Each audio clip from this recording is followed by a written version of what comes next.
to see a movie. I have never went to a movie in my life up until that point.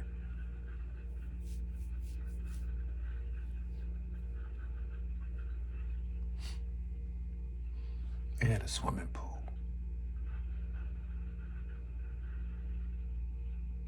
I actually learned how to swim. It was crazy. I had fear of water up until that point. I was afraid to cross bridges and all that, thinking that the car gonna roll over and they go into the river or whatever, lake or whatever, and I'm gonna drown. You know, I was really traumatized whenever I went across a bridge because I couldn't swim. So I learned how to swim, you know. And it took a lot of courage. But I asked the gym instructor one day, I said, teach me how to swim. He told me to go on a diving board. And you know, in the deep end, they got the ladder right there on the wall. He said, dive toward the ladder and grab the ladder.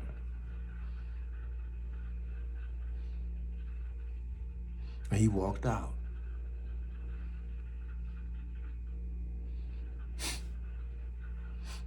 And I was courageous enough to do what he instructed. I dived in there and made it to the ladder. And my fear subsided a bit. But it was the ladder. It was the ladder all the time that he was getting me to see. Use the ladder to teach yourself how to swim. So I'll push myself down, but I'm to the bottom of the pool, but I'm in front of the ladder. And I just push myself back up and grab the ladder. Then I push myself down and I swim back up to the ladder. Learning how to paddle and doggy paddle under the water to make my body come up. And I come up and I grab the ladder and I do it again. And I learn how to keep myself afloat by the ladder. And once I learned how to keep myself afloat, I went to the diving board and dived in the big end, in the deep end, because I knew how to bring myself back up to keep myself afloat, so I wasn't afraid no more. But it was the ladder. And the coach knew what he was talking about. That's all he told me, and I taught myself how to swim. You get on the diving board, dive toward the ladder, and that's all he left. And from that instruction, I learned how to swim. So I was happy to say I don't have no paranoid schizophrenia or whatever going across a bridge no more. I don't give a doggone what happened. I know how to stay afloat now. So I'm good. You chuck the car and roll over, I don't care what. I know how to swim now, so. You know, and then sometimes we would go on field trips on the bus. You know what I'm saying?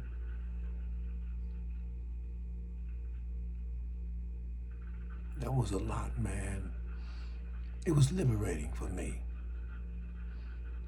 You know, it was freedom. Even though it was a negative environment,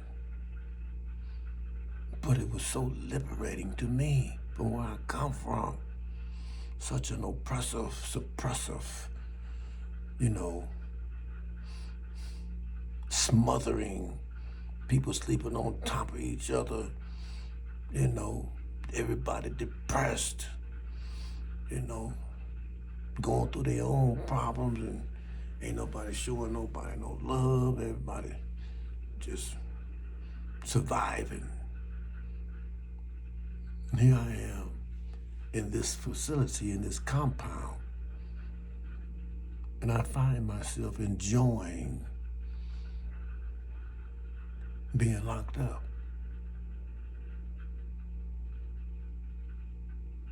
subconsciously as a child, I enjoyed. I really loved it. Being locked up. That's why I continue to go to the youth home year after year after year after year after year.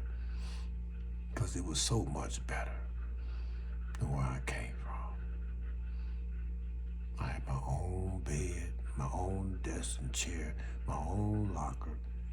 I had access to the pool table, the ping pong table, the card table, the TV area, the swimming pool, the gym, the movie theater, field trips.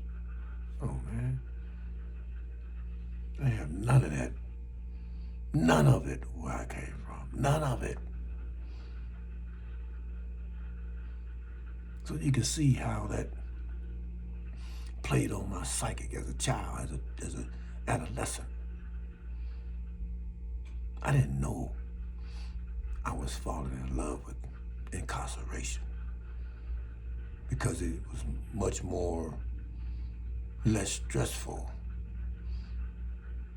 than being at home because of the socioeconomic conditions that we were living up under. So the following year, I went back to Somerville again. What'd I do? Probably stole something, broke a window, stole something, did something, some petty stuff. But once you get in the system and you catching them felonies, they gonna keep locking your butt up. And I knew that, so that's why I do something stupid and get locked up. And then I left Somerville and I went to Spencer at the age of 15. I went to Spencer Youth Center in Nashville. Now in Spencer, you can have some clothes and stuff sent to you. Now mind you, during the summer of '74, they used to have those summer youth jobs going on for the summer. The kids earn a little something, so they can buy some school clothes or so they sell, whatever. So I had bought me a few items. I worked the summer youth job thing, for a couple of months. Got us, about 5, 6, 7, 8 checks. I was able to go buy a little something for myself for the first time. For the first time in my life, I was able to buy something for myself. Because nobody ever bought me anything. School clothes, no nothing. Christmas, nothing. They might have bought me nothing. So I had my clothes sent to me. And at Spencer, they used to grade you on how you dress. And they say that, the best dressed person, they get certain privileges for the week if you win. I must admit, y'all, and I won every week.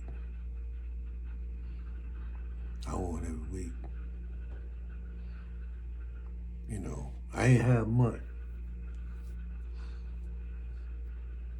But what I had, I knew how to put it together. You hear me? I never had much. But the little bit I got, it's well put together. You can best believe that. So I always had an eye for taste and style. You ain't gonna believe this, man. My first major influence in style when it came to clothing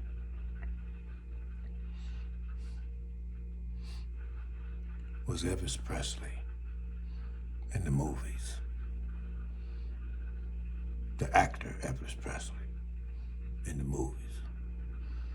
You go back and watch them old Elvis movies, and Elvis lived in Memphis too.